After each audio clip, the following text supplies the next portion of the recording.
दोस्तों, आज की वीडियो में हम लेकर आए हैं मौर्य साम्राज्य के कुछ इम्पॉर्टेंट क्वेश्चंस। तो हम चलते हैं सबसे पहले क्वेश्चन नंबर 1 पर। निम्नलिखित में से प्राचीनतम राजवंश कौन सा है? तो सबसे प्राचीनतम जो राजवंश है वो कौन सा है? तो इसका सही आंसर है फर्स्ट, यानी कि मौर्य राजवंश, जिसकी स्थापना की थी चंद्रगुप्त मौर्य ने 323 ईसा पूर्व में। तो इसका सही आंसर हुआ मौर्य। अब चलते हैं हम क्वेश्चन नंबर 2 पर।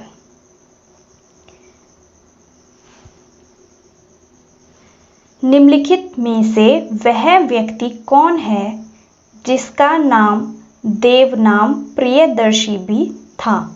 तो देवनाम प्रियदर्शी के नाम से जाने जाते थे। इसका सही आंसर है मौर्य राजा अशोक।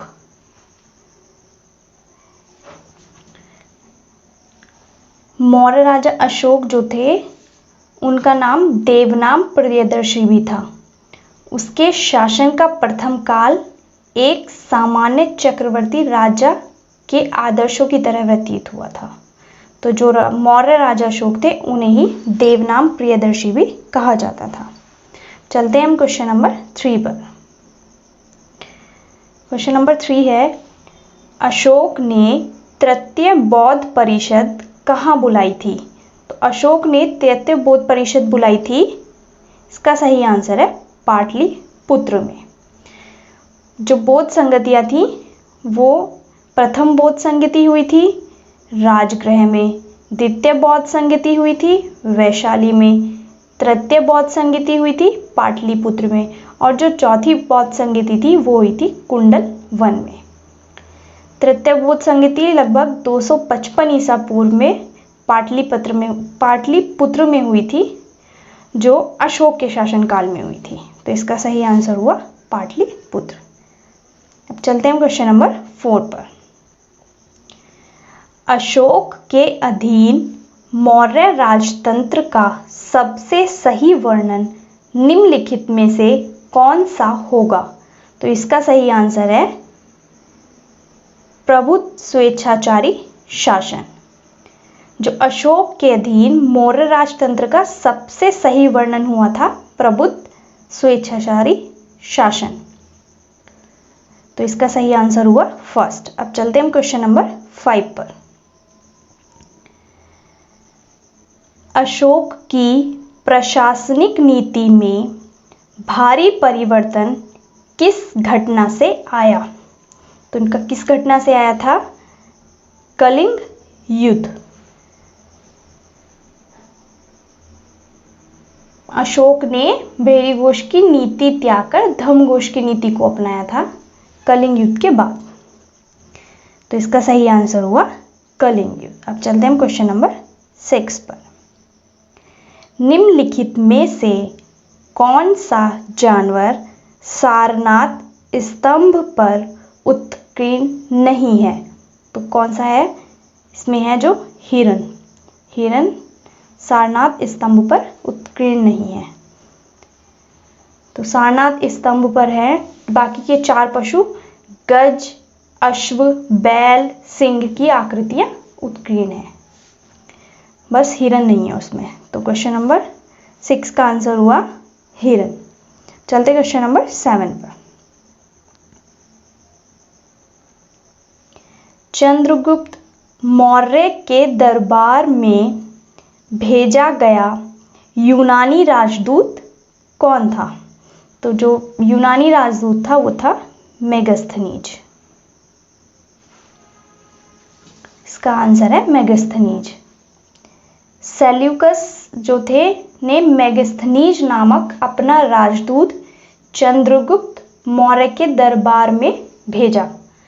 वह बहुत दिनों तक पाटलिपुत्र में रहा तथा भारत पर उसने इंडिका नामक पुस्तक की रचना की थी, जो थे मेगस्थनीज ने। तो इसका सही आंसर हुआ मेगस्थनीज। अब चलते हैं क्वेश्चन नंबर 8 पर।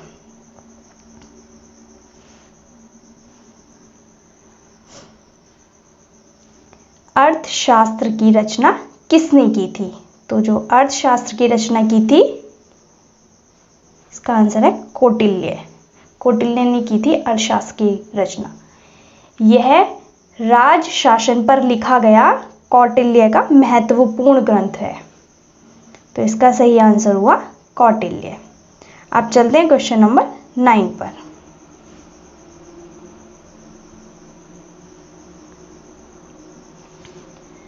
सेल्यूकस निकेटर पराजित किया गया था। तो सेल्यूकस निकेटर पराजित किया गया था चंद्रगुप्त मौर्य द्वारा। तो इसका सही आंसर हुआ चंद्रगुप्त मौर्य। अब चलते हैं क्वेश्चन नंबर 10 पर।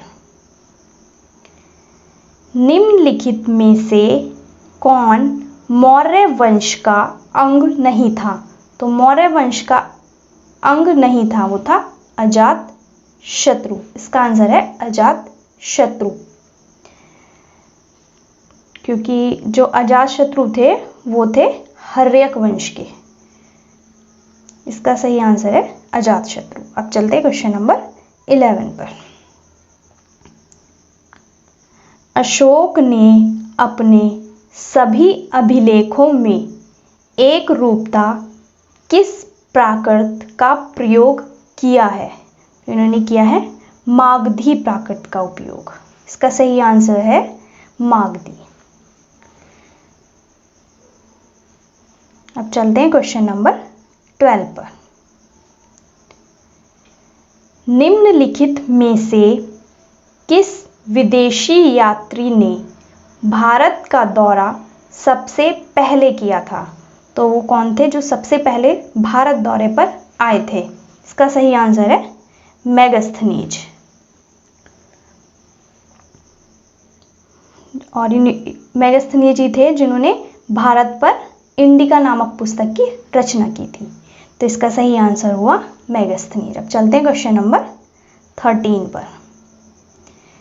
निम्नलिखित में से किसके द्वारा तृतीय बौद्ध परिषद को संरक्षण प्रदान किया गया था? तो कौन सा बौद्ध परिषद को संरक्षण प्रदान किया गया था? इसका सही आंसर है अशोक। तो तृतीय बौद्ध संगति थी वो अशोक के काल में पाटलिपुत्र में बुलाई गई थी। इसकी अध्यक्षता मोगलीपुत्तिस ने की थी। तो इसका सही आंसर हुआ अशोक। अब चलते हैं क्वेश्चन नंबर 14 पर। विश्वविद्यालय किन दो नदियों के बीच स्थित है? तो जो कौन सी नदियां वो हैं सिंधु और झेलम नदी की नदियों के बीच में स्थित है। अब चलते हैं क्वेश्चन नंबर 14 पर, क्वेश्चन नंबर 15 पर। निम्नलिखित में सम्राट अशोक की वह पत्नी कौन थी जिसने उसको प्रभावित किया था? तो किसने किया था? उनकी पत्नी थी करुवाकी। करुवाकी ने सबसे ज़्यादा प्रभावित किया था अशोक को। अशोक की जो कारुवाकी थी वो उनकी दूसरी पत्नी थी, जो कौशाम्बी स्तंभ लेख में कारुवाकी द्वारा दान दिए जाने का उल्लेख मिलता है। इसे रानी का अभिलेख भी किया जाता है। जो कौशाम्बी स्तंभ है उसे रानी का अभिलेख भी कहा जाता है। तो इसका सही आंसर है करुवाकी, जो कि अशोक की दूसरी पत्नी थी। अब चलते हैं क्वेश्चन नंबर 16 पर। चंद्रगुप्त मौर्य का प्रसिद्ध गुरु चाणक्य निम्नलिखित में से किस विद्या केंद्र से संबंधित था? तो जो चाणक्य गुरु था वो थे तक्षशिला से संबंधित। जो तक्षशिला है वो वर्तमान पाकिस्तान के रावलपिंडी जिले में स्थित तक्षशिला प्राचीन समय में गांधार राज्य की राजधानी था। तो इसका सही आंसर हुआ शिला। अब चलते हैं क्वेश्चन नंबर 17 पर।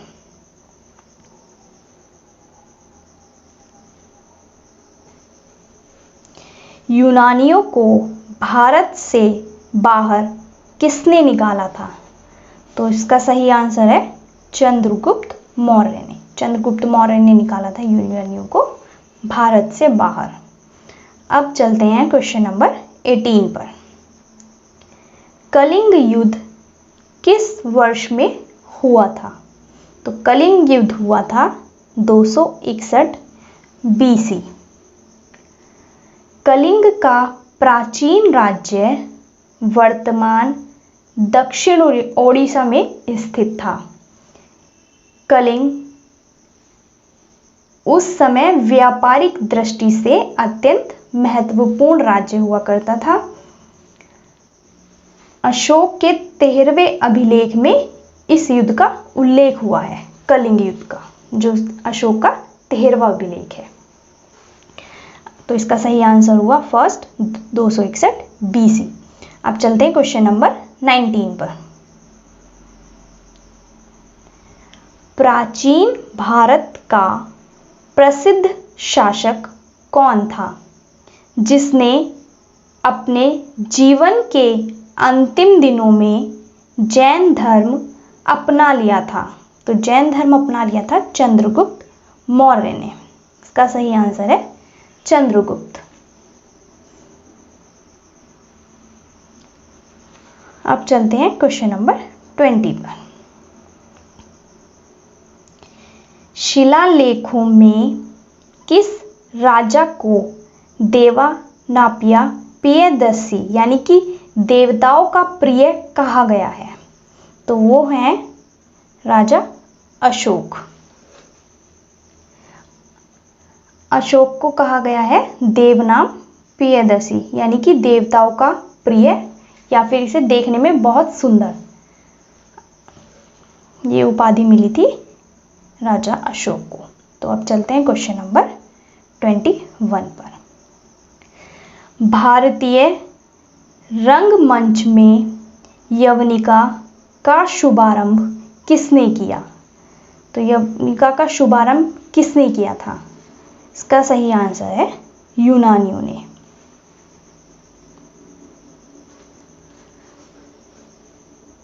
अब चलते हैं क्वेश्चन नंबर 22 पर।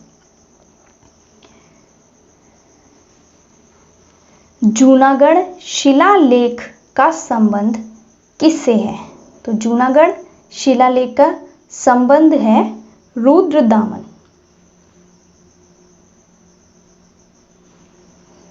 रुद्रदामन से। शकों का सबसे प्रतापी शासक रुद्रदामन प्रथम था, जिसका शासन गुजरात के बड़े भाग पर था। उसने ही सबसे पहले विशुद्ध संस्कृत भाषा में लंबा अभिलेख जूनागढ़ अभिलेख जारी किया था। जूनागढ़ अभिलेख को गिरनार अभिलेख भी कहा जाता है। तो इसका सही आंसर हुआ रुद्रदामन। अब चलते हैं क्वेश्चन नंबर 23 पर। कहा जाता है कि सेंट थॉमस ईसाई धर्म का प्रचार करने के लिए भारत आए थे। वे किसके शासनकाल के दौरान आए थे? तो वो आए थे पार्थियन के शासनकाल में।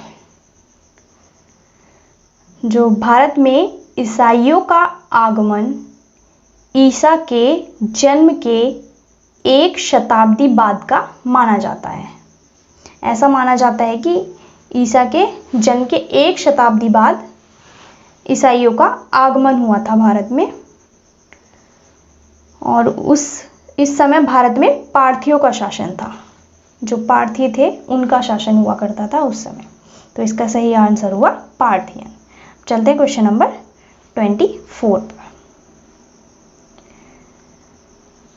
सातवाहन अपने सिक्के मुख्यतः किस धातु से बनाते थे? तो सातवाहन अपने जो सिक्के बनाते थे वो बनाते थे लेड के, यानी कि शीशे के। सातवाहन शासकों के जो सिक्के थे उन पर जहाज़ों के चित्र मिलते हैं। तो सातवाहन के सिक्के थे लेड के बने हुए। अब चलते हैं हम क्वेश्चन नंबर 25 पर।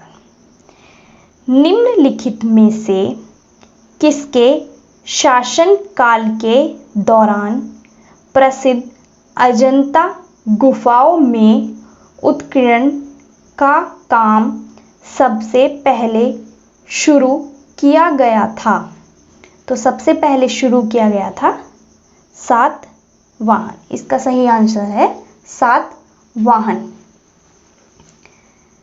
तो सातवाहन का शासनकाल के दौरान अजंता की गुफाओं में उत्कीर्णन का काम शुरू हुआ था। सातवाहन शासकों ने अपनी राजधानी प्रतिष्ठान में स्थापित की थी। तो इसका सही आंसर हुआ सातवाहन। तो ये थे आज के 25 इम्पॉर्टेंट क्वेश्चन जो कि मौर्य समाज से थे। हम अपनी अगली वीडियो में ऐसे ही इम्पॉर्टेंट क्वेश्चंस लेकर आएंगे। तब तक के लिए धन्यवाद।